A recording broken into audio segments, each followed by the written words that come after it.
All right, what is up, nerds? Welcome to the Podioslave podcast. This is Nate at NPR. Just kidding. These guys always joke about it. It's not Nate at NPR. It's Nate at Podioslave with my homies Anthony and Tony, as usual. And we geek out every week, and we're back at it this week. What are you guys thinking about that?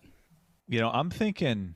What are you thinking? We're too broad of a podcast. I think we need to niche it up and go full, like, we're now the 2002 podcast, I like that idea. That's a good idea. Yeah. A lot of good things happen in 02.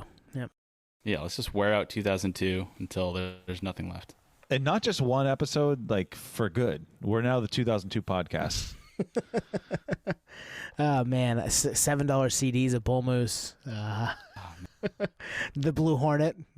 If you know, you know. If you don't, you probably won't know. Yeah, right. Shitting on Nate is so 2002. Yeah, I had a 1994 Nissan Sentra that we called the Blue Hornet because she was blue and she looked like a hornet. So that's what that is. You wanted it. You got it. So, yeah, 2002 was a good year. In fact, we chatted with Jesse Leach last week about Elaborate Just Breathing, 2002 release, turning 20. And, it's always something to interview a guy from a band that you love. And you leave the conversation, you like the band and the guy more than when you started the conversation. And that's just what happened with Jesse. He's that dude, and I love that band even more. We had a great fucking conversation. Yeah, I think you say it, you've said it many times. It elevates the music, and I think that's an accurate assessment of Killswitch Engage and Jesse Leach and that interview. Ever since I listened to the music with new ears, mainly because of the backstory on his writing process and his really just Zen state. He's a very positive person, which you see through the music, but to talk to him as an individual on the podcast, you really get to know the guy. So I'm a bigger fan than I ever was, and I hope anyone that listens to the interview gets some additional insight on the background to his writing style and just overall process. Totally. And the best part about doing those, I knew the band. I'd seen the band. I love the band. Then you get to actually talk to somebody and, like, find out their person like you are, and they do different things and things happen to them, and they react and read and do that different things to kind of get through their day, just like we do, right? So to have those conversations with people like Jesse, to have them be forthcoming, be awesome, give us an hour and a half, 2 hours, and then even my wife listened to it and was like, "This is an awesome conversation. Like, I want to listen to this guy. You guys talk to him next week. Can you do that again?" I'm like, "It'd be awesome," but he's probably busy.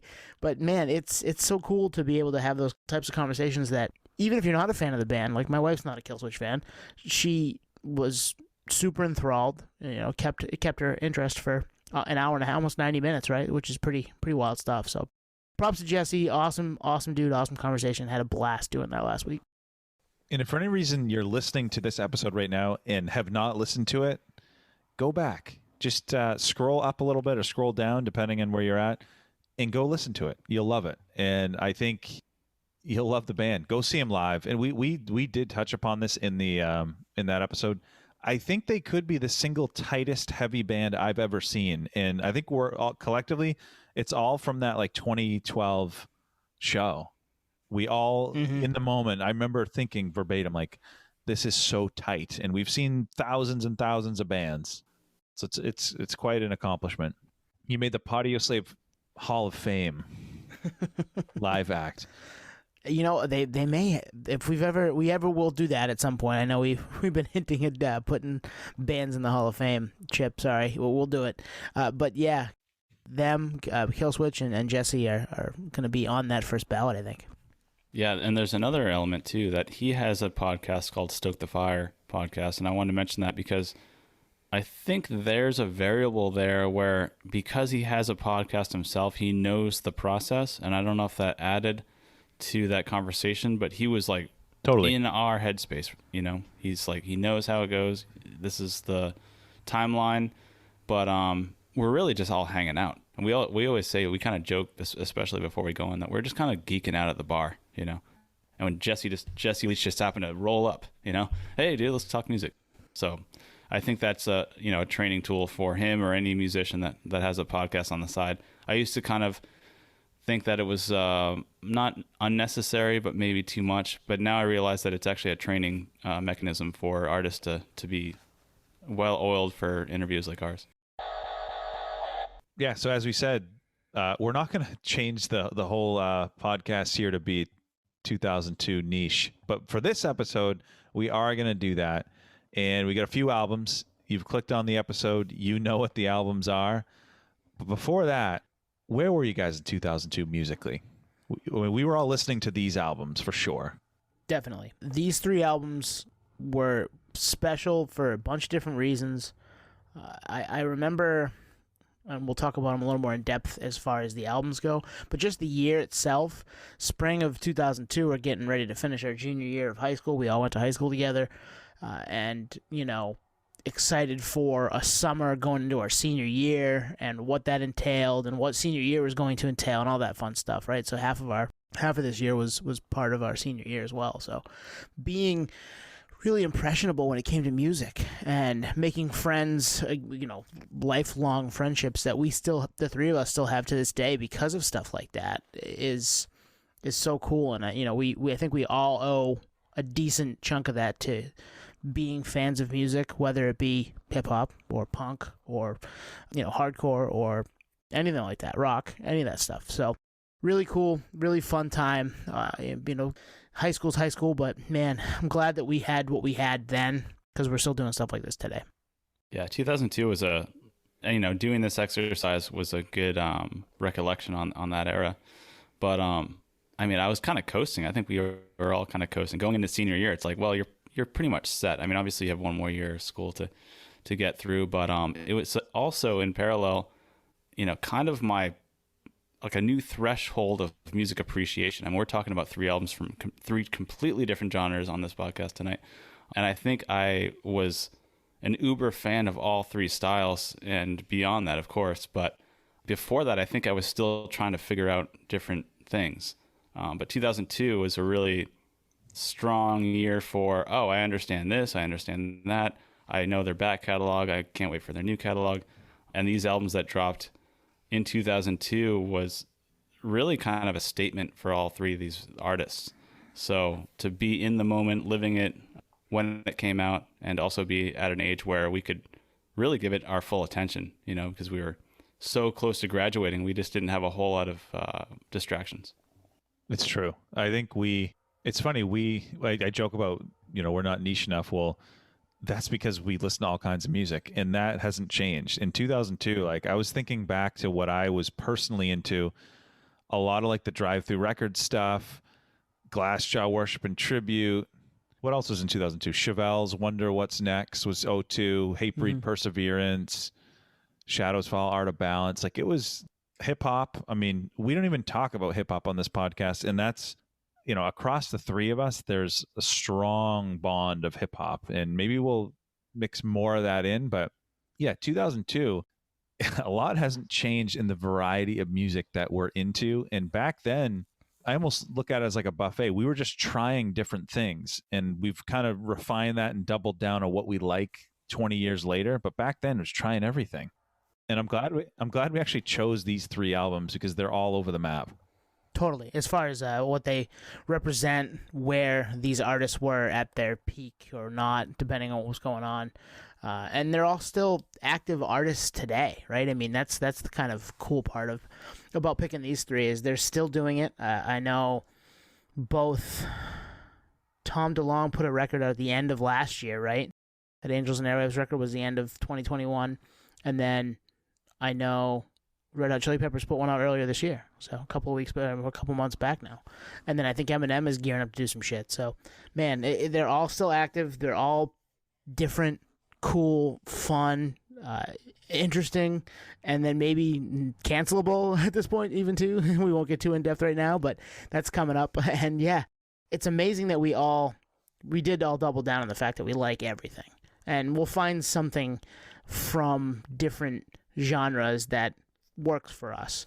Maybe not every genre is our favorite, but there's always something in there that's like, yep, I can listen to that. I'll listen to that again. And to pick from these three popular artists, but also different sounds, it's awesome.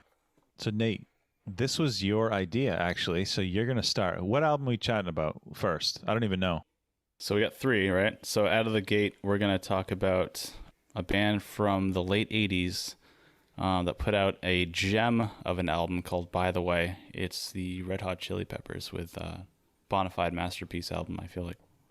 All right, I'm curious. Masterpiece. So where would you put this in their catalog in rank? Oh, man. So that's a great question because I thought about You weren't ready. I thought about that today because I flip-flop between this and Blood, Sex, Sugar Magic all the time. And I know that this is my favorite album by them, and I think it is their best album that they've ever put out. I think they were just on another level in terms of writing and just a band collectively working together to make something elevated for what they could do as a four-piece. They're all so talented. I think we were talking about Jesse from Killswitch earlier.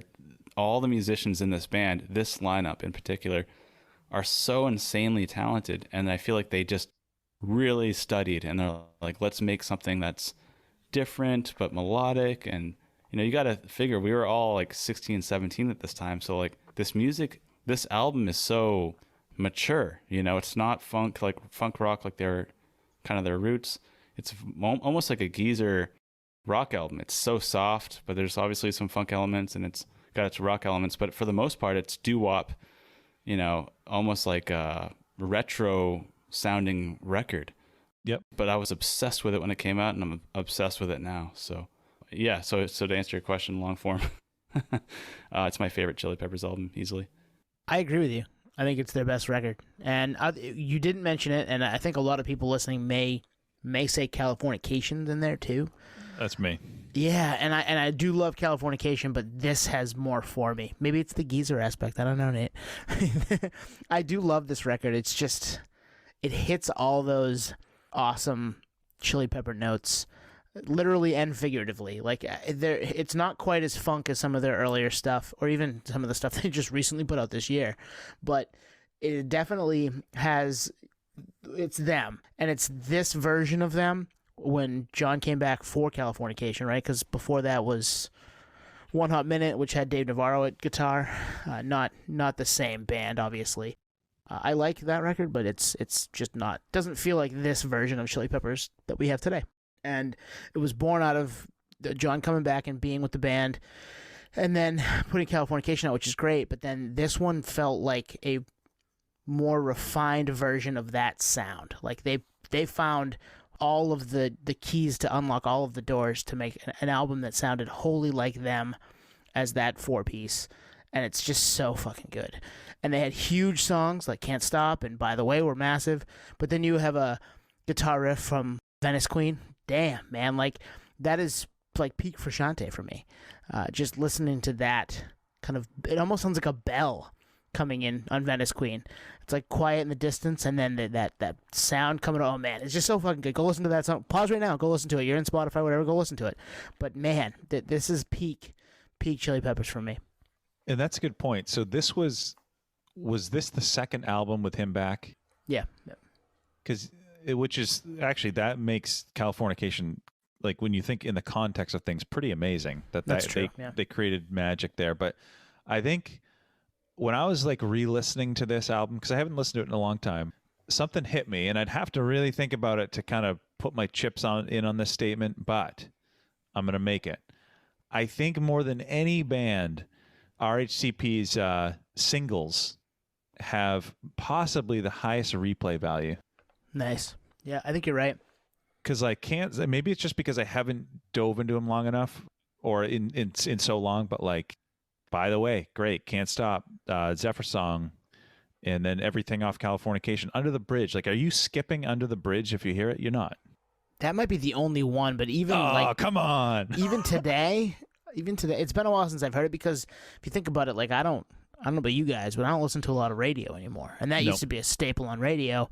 So like it would need to be out in the wild that I heard it. Like I'm not putting that song on when there's other stuff from the Chili Peppers to listen to. But you're right. I probably listen to it still.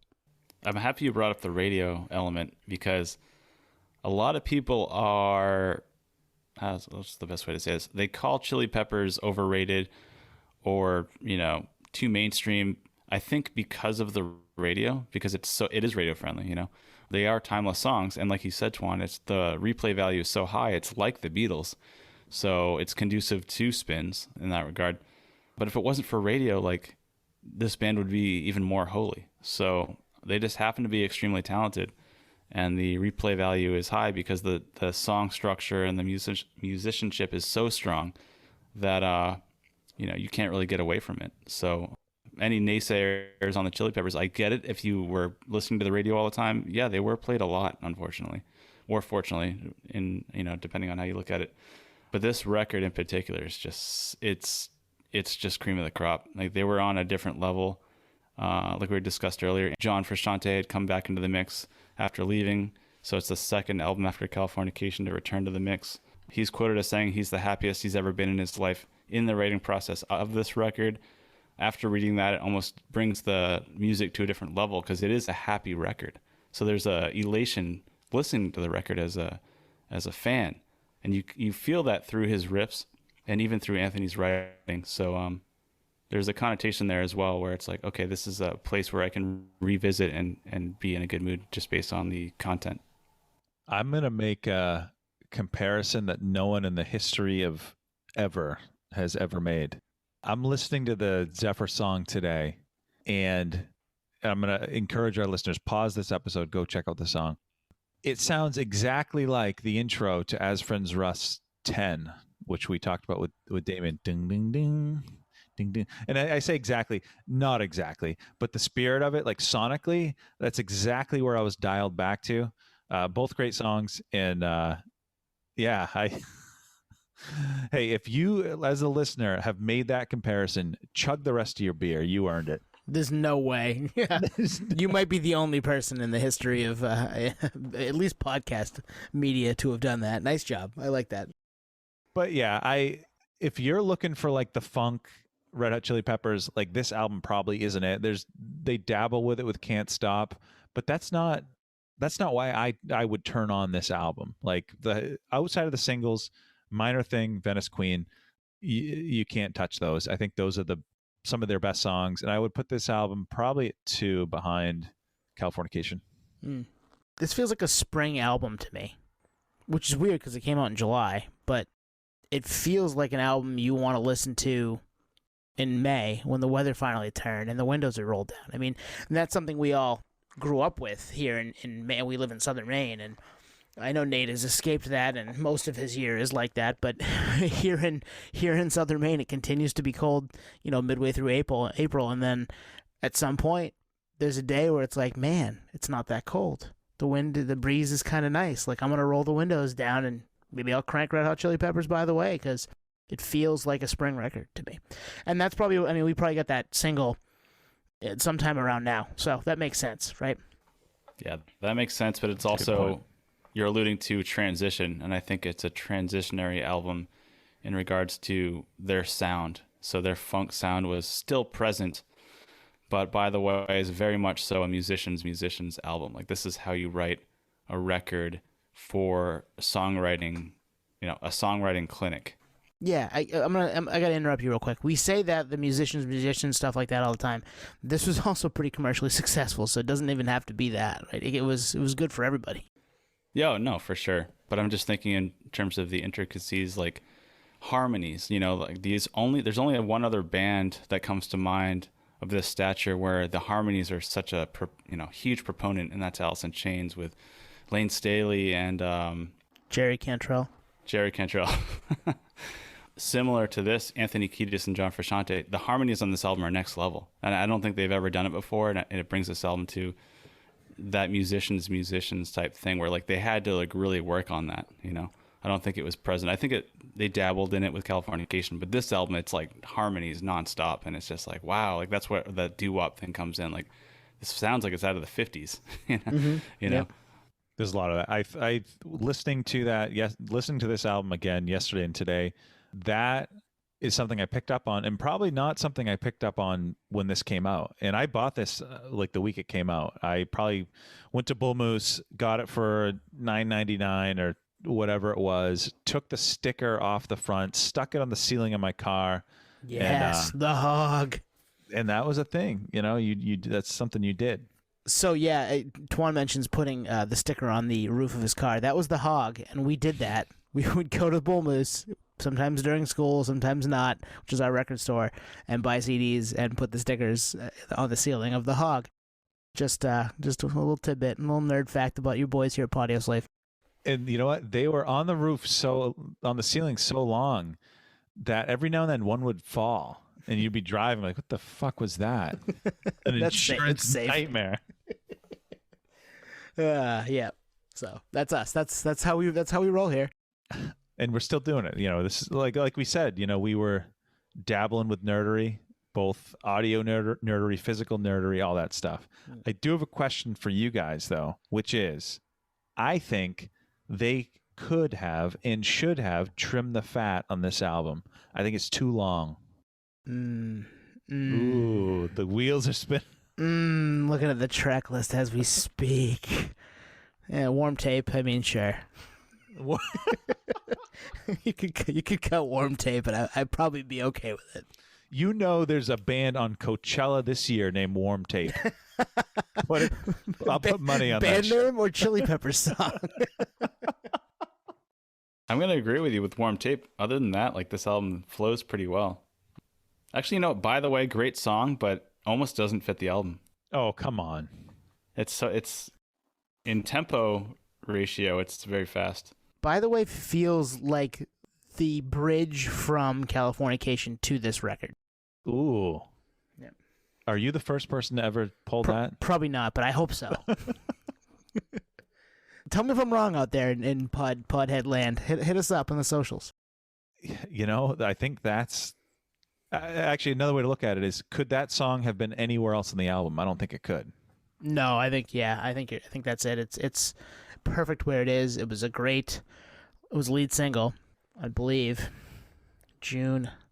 It was June of yeah, I think it was that year. Yep, lead single. So, and the video was weird and kind of cool. And was Anthony Kiedis gets into a car and gets like kidnapped essentially by some dude in like short shorts. A cab, yeah. It's a great video. Yeah. It is. It's a great video. Yeah, go check that out too. All right, let's jump into another one. We got another one. Another one. Twan, you pick this time. All right, I'm gonna go different genre. We're gonna jump into Eminem. Ooh. The Eminem show.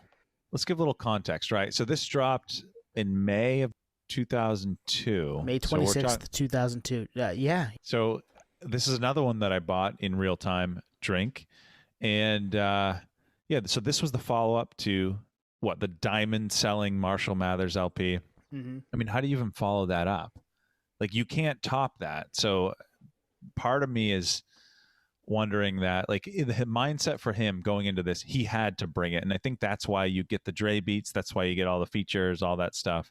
Although we'll get into features later. But I think it's important to realize that I thought about this today. This could be the first album of his where he was a true superstar, right? Agreed. Yep. And I think lyrically, you hear that on Soldier and Sing for the Moment. Dude, and Soldier is so underrated.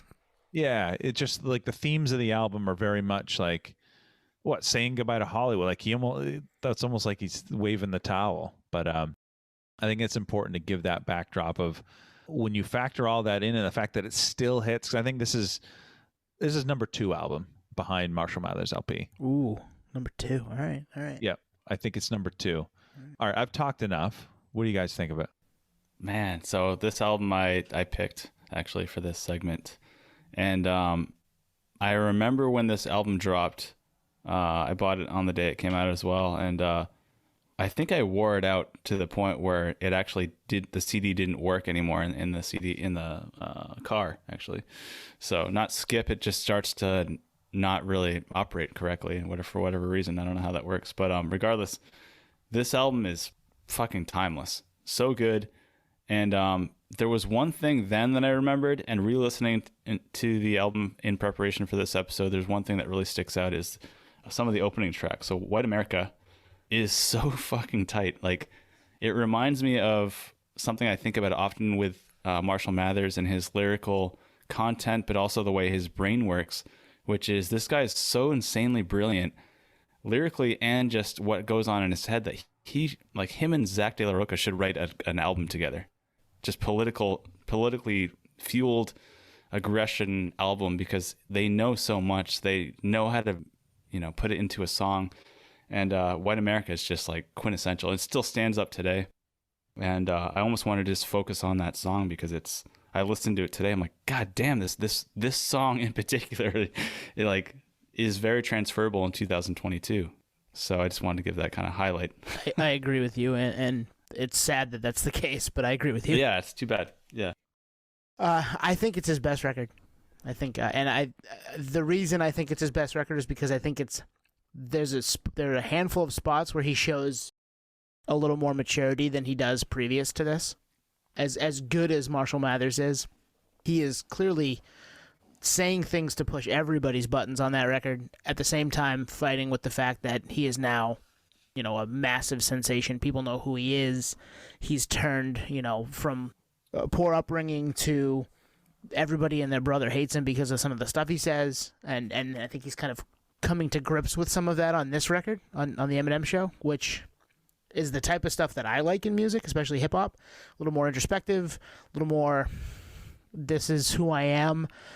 Like a song that you mentioned, Twan, Say Goodbye to Hollywood. I think that's, yeah, man, I don't know that I want this. Like, I'm ready to turn around and, yeah, screw it, I'm going to get arrested for doing something stupid because I'm having trouble with my, my significant other, which is not, we're not condoning that. That's a bad thing. But at the same time, like, he's rapping about it. He's telling you the story on a couple different tracks on this record. So he wasn't doing that previous to that. And I like this version of Eminem because of that. And I think that's why I think this is his best record. And I bought it the day it came out, too. We probably were all together. And I remember it being, it was late in the school year. So I put it in my Discman and walked around school just listening to it. Like, nobody, I was a pretty good student, so nobody really gave me any grief. Like, there were classes I would sit in and listen to it instead of listening to class. But, I did it right on the test, so everybody was fine with it. But, man, it did not leave my Discman for a solid month. And that's a good point. It was not all for shock value. It wasn't to show off the lyricism, per se. Like, there's a lot of, like, themes here.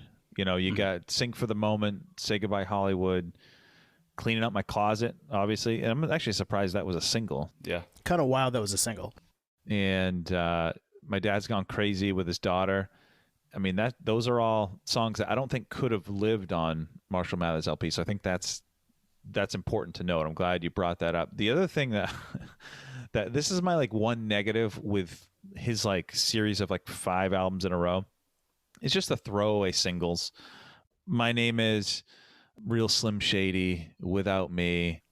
I can't remember what the one on like Encore was, but like that's like that was like 2002's version of just like the clickbait article. It's just for headlines, all the fucking celebs I can piss off, and I always skip those. If I listen to Marshall Mathers LP, I'm skipping Real Slim Shady, and that goes back to maybe the reason why like Red Hot Chili Peppers is so amazing is that the replay on those is very high, and these I think they're throwaways. I don't know what you guys think, but like Without Me, I'm going to skip that one.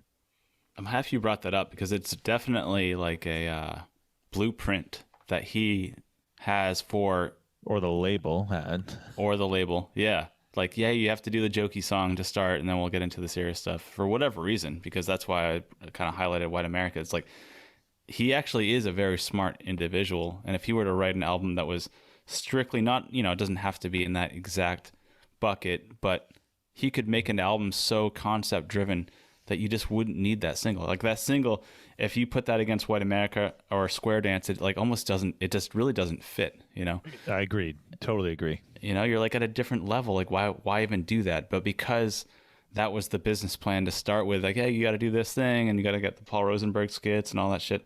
It's like, I get it because that was maybe planned ahead of time as a 3-peat album type sequence. But at the same time, like, this guy is a lyrical genius. And if you just get him in a serious mode, Till I Collapse, yeah, still that, everywhere today, still everywhere. Every warm-up CD that any Every gym 15-year-old, they all have it. Yep. Yeah, I mean, it's just genius writing. So you can put that, you bookend that with the singles and or that single in particular, and it's like, oh man, like what a throwaway in comparison. So that's a really good point. That single is, if we didn't hear it as often as we did at that time frame, I think we'd like it more, but at the same time, it doesn't really fit. It is very much the album play, make a video for it with a bunch of different, stupid, funny things that we can play on TRL. And it was funny to hear TRL lyrics, lyrics about TRL on this record. It was funny to hear vitriol towards different politicians from the early 2000s versus the ones that we hear about today in 2022, which are obviously different people. Some of them the same, but, it was weird to go back in time with that stuff. And I'm noticing a pattern, too, now doing this just now with you guys. The By the Way being a single that dropped 2 weeks before the record dropped. This dropped 10 days before or 12 days before the record dropped, 2 weeks. Today, you're getting a single, 6 weeks? 2 months early? Oh, yeah. Different world, right? Different world. So I just noticed that. I thought that was kind of interesting. The other thing about this album, and it gets back to, he releases, was it Infinite, or is that the first one? Yeah, yep. Yeah, so he's like this underground rapper. Then Dre discovers him. You get Slim Shady. So it's rappy. There's a lot of rappy going on in that. But then you get the commercialized element with Dre. Then it goes fucking leans into that big time with Marshall Mathers. Then you get this one where he's now this massive superstar. And now he's starting to rap about that stuff. Like now he knows his place in the world. And that's why Until I Collapse, he does the Reggie, Jay-Z, Tupac and Biggie, Andre from Outkast, Jada Corrupt, Nas and Then Me. That's, if he did that on the previous album, everyone would be like, who the fuck does this guy think he is? Right. And now he can do it. And so it just shows you, if you didn't live through it, you might not realize that evolution. But thinking back, those albums had to go in that order. Mm-hmm. Yep.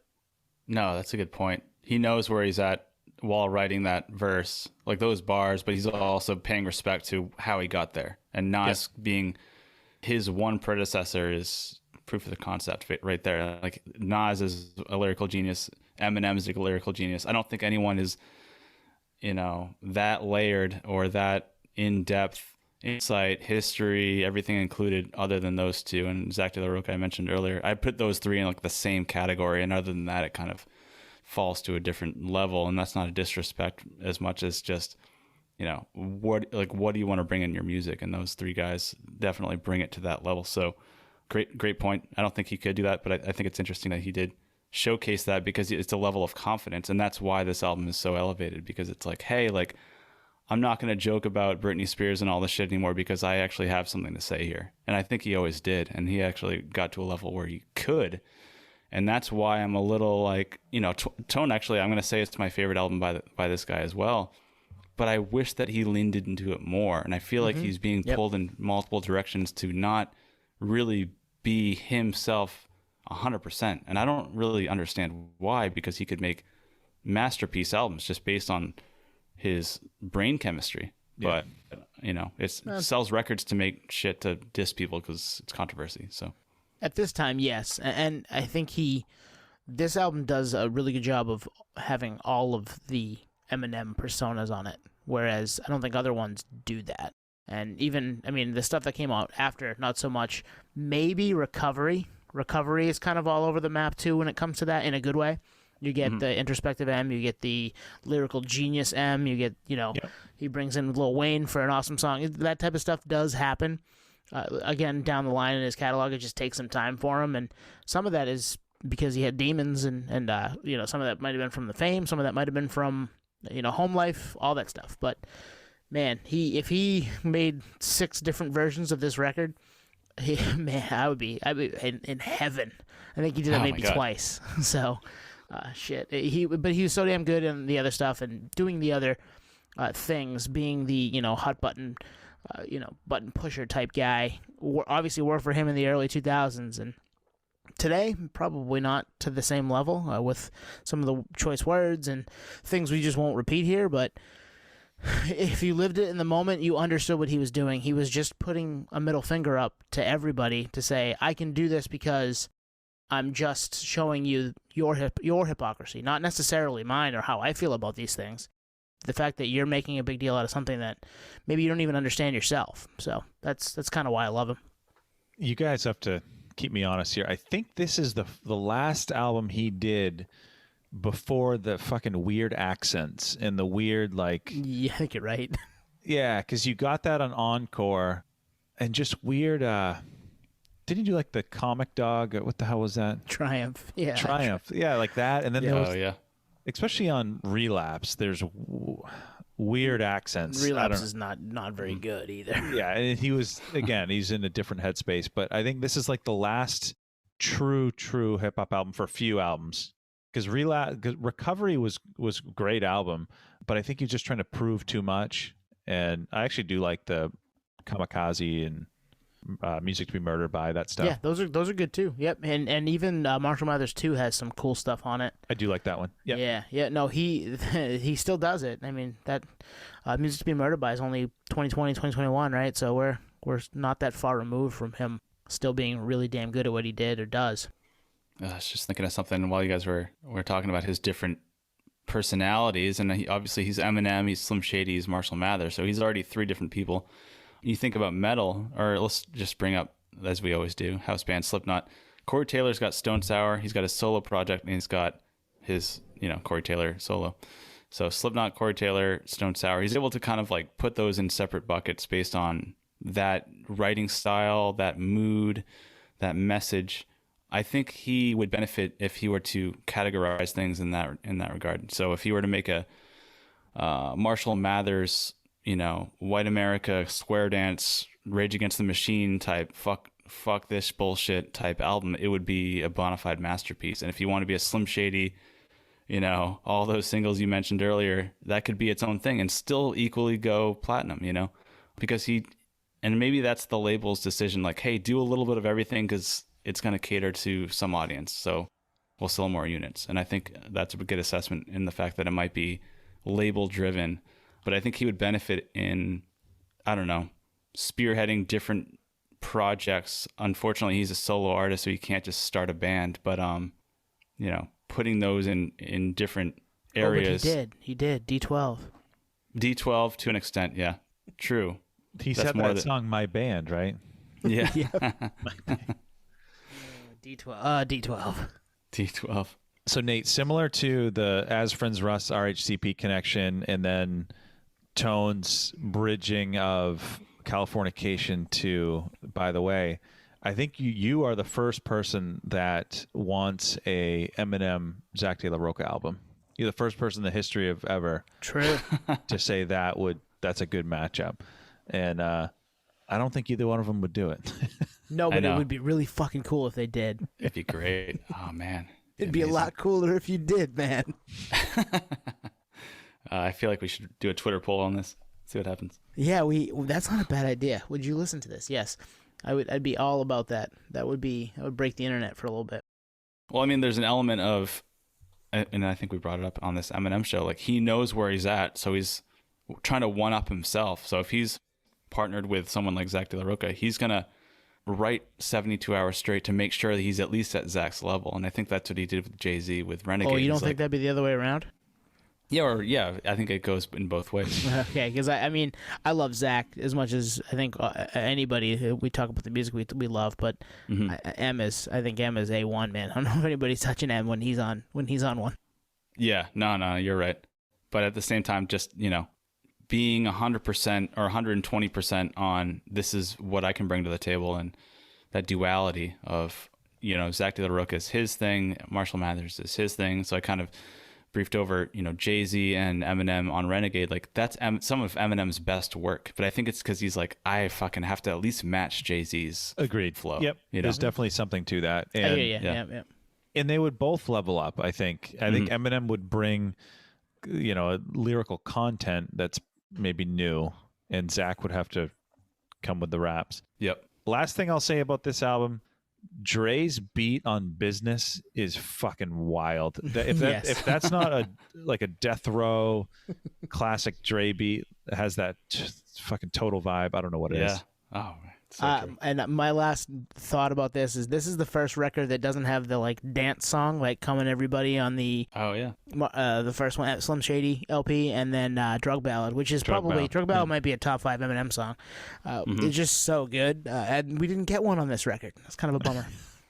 I mean, I danced to Soldier, but it's not a dance song. It's a pretty serious song. What about Square Dance? You could dance to that, right? I guess that's the one. All right, we ready for the last one?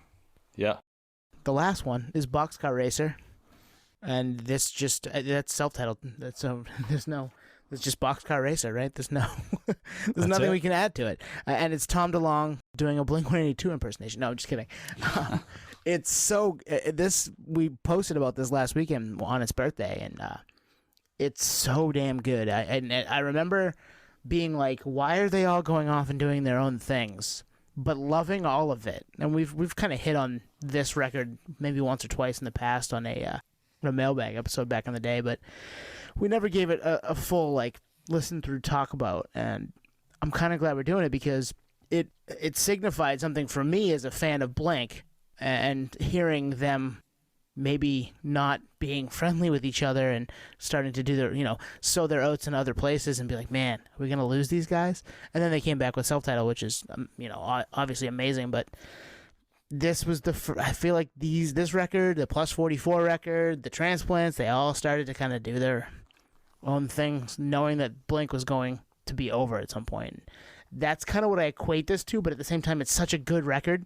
It's so damn good. It's like kind of peak Tom songwriting, I think, lyrically, which is pretty wild because he's not you listen to some of the Blink stuff, it's not always amazing as far as like the words go, but going from Eminem to Tom DeLonge, but this is really good. Like these songs they kind of hit you in the feels, especially when you're 18, 19 years old. So pretty stoked to have re-listened to this again today for the first time in quite some time, and kind of get all that stuff come rushing back to me. How do you guys feel? I get so many thoughts about this album. I think it's a great, like everything you just said, it's a great album. It still holds up. But I think, as I always say, context is so key. Like this was the bridge between Take Off Your Pants and Jacket and Self-Titled. I would go as far as to say, if this album doesn't happen, I don't think we get Self-Titled the way we get it. I think this was a way for Tom, more so Tom, not Travis, because Travis, he's the drummer on this album, right? Yeah. Yes. Yeah. This was a way for him to like scratch an itch that was probably there for a while that just did not fit with Blink. And this was his way to explore the boundaries of maybe some lyrical stuff, sound-wise. Although the bass does sound like Blink, which is ironic. It sounds very, very Blink. But there's breadcrumbs to Self-Titled on this. I mean, this album is a giant breadcrumb to Self-Titled. Yep. Oh my God, this is crazy. So anyone listening, Tony and Anthony have like a very symbiotic, like nerdvoyance moments, almost like clockwork, like I expect it.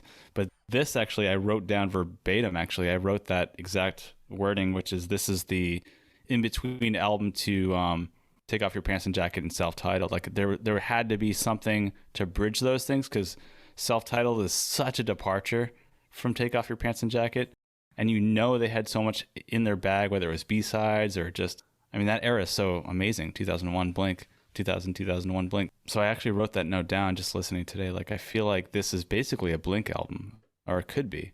But there are, there's so many elements that are not Blink. But you have, two-thirds of Blink. And if you really count Mark on Elevator, then you really kind of have all three. But I think you're right. I think they both were scratching an itch. And there's a part of me that also wishes, this was a Blink album, because it could very much so be the fact, but because there's riff in the band and, being around each other too much or whatever reason, it couldn't be that. And, Tom is quoted as saying this is just something he had to get out. And it's cool that he didn't make it a solo album and made it an actual band similar to Dave Grohl and the Foo Fighters. But at the end of the day, this could have been a Blink album, but because of the riff, it couldn't be. And that's why you fast forward to Self-Titled, and it's literally like not a different band, but a different sound in a lot of ways, and it might be their best. Totally.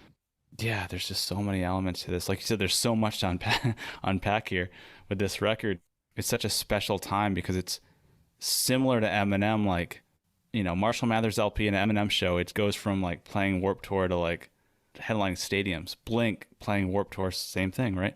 To playing stadiums. Like there was an in-between ground where like maybe they weren't ready for the stadium and like, hey, I'm still a punk rocker. Like I have a lot in the bag to fill that void. I don't want these notebooks to go to waste. Like I want to put another record out, but I can't because we're Blink now and Blink's huge. So I guess I'll do Boxcar Racer. It's very interesting dynamic.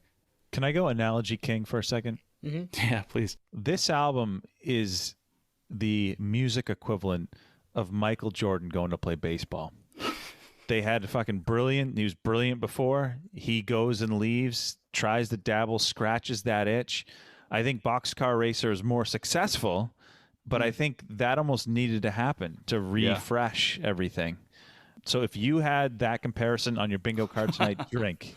Can I go conspiracy theory? Yes, please. Are you saying that Tom DeLonge had a gambling problem? The government is lying. Yeah. No, like that's a good point. You're right. The Boxcar Racer legacy is probably better than the Jordan baseball legacy, other than the fact that it's Michael Jordan and he went to play baseball, so the world was like, what? Right.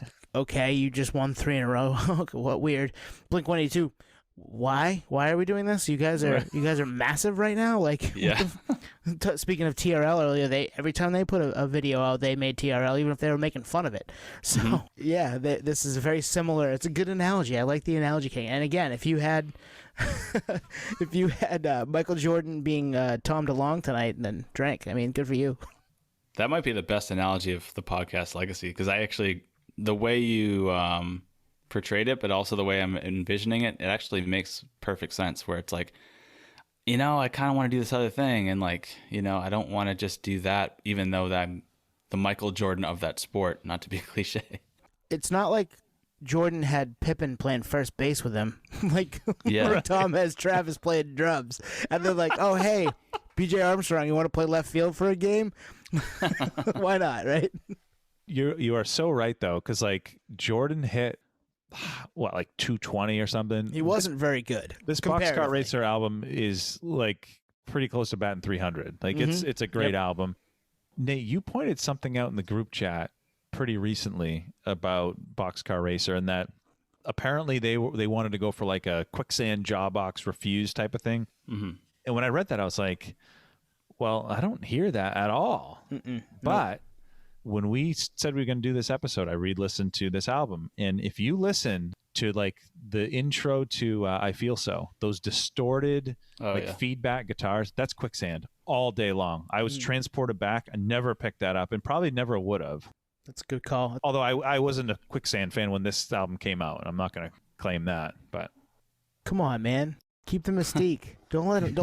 Don't let them all in. I was a Walter fan from day one, from birth. And hey, we did talk to Sergio back on That's episode my 111. We did talk to Sergio Vega of Quicksand fame on episode 111. So go check out that one. You know what's funny about this episode is having this back to back with Eminem show, because there's a lot of comparison actually. Now that I think of it, like Letters to God is one of Tom's best songs lyrically. So good. If he just stuck to that as a theme for the album, this would be a different record completely. But then you have My First Punk Song, and that's Eminem going in this is my single. Like that's a Blink that's a Blink song. That's a Blink. It's Christmas Eve and my grandpa just ate or whatever. You know what I mean? That's what that is. Yeah, Dude Ranch, whatever. Like completely. And then you have There Is. I don't even know. That's just like a ballad Blinky song, but like that's very much Enema of the State type Blink, where it's like I'm in high school and I'm dreaming of this chick that I wish it worked out kind of thing. And that's where I really, regarding our group text, like that is Tom DeLonge and his element. As much as it's of the time, it's very much that's his best writing. And I think he writes well, mature as well, but it's a sweet spot for him. I mean, it's his voice. So like no matter what, like you get transported to 1998 to 2001, and 2002 is a little bit of a continuation. So I think your assessment earlier, Twan, with this is a bridge to the next phase of Blink. Like this had to happen. Like there was so much. I agree. You can't just like jump to being an adult. You have to like segue into it. And this is like, like maybe you graduated college, so you're like, this is adulthood starting. looking at diaries, but not necessarily writing the diary. And very similar to where we were at, age wise, feeling those like we were, getting ready to be a senior in high school or getting ready to be done with high school and be going to college or go work or do the adulting type thing that we'd been not putting off, but like knew it was coming, like it was on its way down the pike, and we had to figure that out too. So that's probably why it resonated with us then, and it still resonates today. I love the record, listening back to it. And that's a great point. We all love the album still, and obviously we loved it in the moment. It was a right time, right place. If I heard this album for the first time now, I'd like it. I would think it's kind of a weird Blink album. Mm-hmm. But the fact that we were, where we were when we heard it type of thing helps it for sure.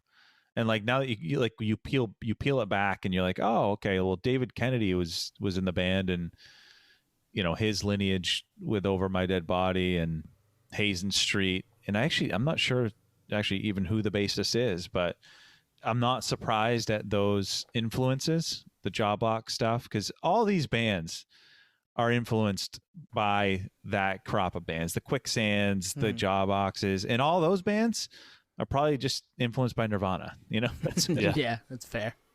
The bassist was Hark Moppus, I think. It was Anthony Celestino. I don't know what else he was in, but okay. Sorry, Anthony Celestino. My bad. I was kidding. There's one thing I didn't know, actually. I don't know if you guys knew this. So Cat Like Thief obviously featured Tim Armstrong, but who else did it feature? Do you guys know this? No. Jordan Pundik from New Found Glory. I had no idea, but really? Yeah. Yeah. So damn. I mean, knowing their kind of come up, New Found Glory's kind of come up, that doesn't shock me because I think Blink kind of showed them the ropes a little bit. They were obviously talented. We love New Found Glory. They didn't steal anything. My point being is they were a little younger, and Blink took them out on tour a bunch in those early days, and so there's a connection there for sure. I guess the last thing about this album is, obviously, I think you kind of started, Tone, when we first started talking about this record and this band, is the fact that we were confused as fans because Blink was so huge, and we were so huge into Blink, living it as it came out. And, 9/11 happened, September 11th, 2001. Similar to the pandemic, everything just kind of took a back seat, and that includes entertainment, that includes music. So Blink's European tour got canceled, and they actually wrote and recorded and released this album kind of in that timeline. Obviously, the album came out in 2002, but there was a break, and within that break, Tom and Travis and band put this record together. So it's very confusing to the fan, like, hey, why wouldn't you just put out a Blink record? But instead it was a side project. It's extremely confusing for a fan. It's like a franchise movie series, and like all of a sudden the head star is making another movie series, but it's the same theme. It's like, wait, aren't you supposed to be doing Pirates of the Caribbean? Like, why are you doing Pirates of the Mediterranean? So I just wanted to bring that up because it was confusing, but it was appropriate, but it's music industry and fan alike. I think it just seems like a awkward situation, and I think it definitely created a rift within the band. When you bring up 9/11 and Watch the World kind of paints that picture a little bit. Yeah. And listening to it today, I was like, I wonder if that's what that's about. And it probably was, maybe bits and pieces of it, maybe not the entirety of it, but there's definitely some lyrics there that bring back that day. And, as terrible as that day was for so many people. This is around that time. I mean, we grew up around that time. So we're going to get music that was inspired by or, something that they all went through too. I love the band name. Yeah. Love the band name. And I think per wiki they're a band now. Technically active, I think you're right. Yep. The 20th anniversary of the record was 10 days or so ago. I don't even know when we're dropping this, but we have so much going on right now on the pod that's like I don't know what day is what and where we're putting things. But yeah, it just had a 20-year, the anniversary just happened, and there was some buzz online about them not necessarily being through. And you know what, Tom, if you're listening, come on the pod. Travis, you probably won't come on the pod. You got other things going on. David Kennedy, if you're listening, we'd love to have you on the pod. Yeah, we talked to all of you.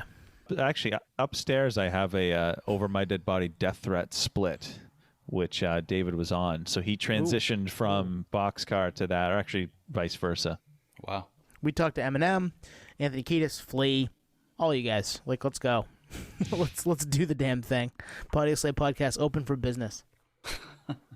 Probably a good spot to wrap on, boys. Yeah. Yeah. Oh, yeah. Hit us on the socials at Podioslave. Hit us on Facebook, Podioslave Podcast there. That's actually gained some traction, which is kind of weird to me. And yeah, we are available, podioslavepodcast at gmail.com. Hit us up there.